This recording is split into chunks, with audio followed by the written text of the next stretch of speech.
மாவட்டம் கவுண்டபாளையம் அடுத்த ராமசாமி நகர் மாநகராட்சி துவக்கப்பள்ளிக்கு புதிய கம்ப்யூட்டர்களை வழங்கிய பள்ளியின் முன்னாள் மாணவர்கள். கோவை மாவட்டம் கவுண்டபாளையம் அடுத்த ராமசாமி நகர் பகுதியில் மாநகராட்சி துவக்கப்பள்ளியானது தற்பொழுது புதிய கட்டிடத்தில் செயல்பட்டு வருகிறது.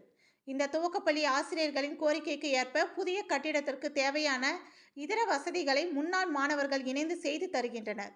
இதன் ஒரு பகுதியாக இன்று நமக்கு நாமே முன்னாள் மாணவர்கள் இணைந்து 8 கம்ப்யூட்டர்கள், டேபிள்களை பள்ளி மாணவியர்களின் படிப்புக்காக வழங்கினர். இதனை கோவை மாநகராட்சி கல்விக்குழு உறுப்பினர் மாலதி ரிப்பன் வெட்டி துவக்கி வைத்தார்.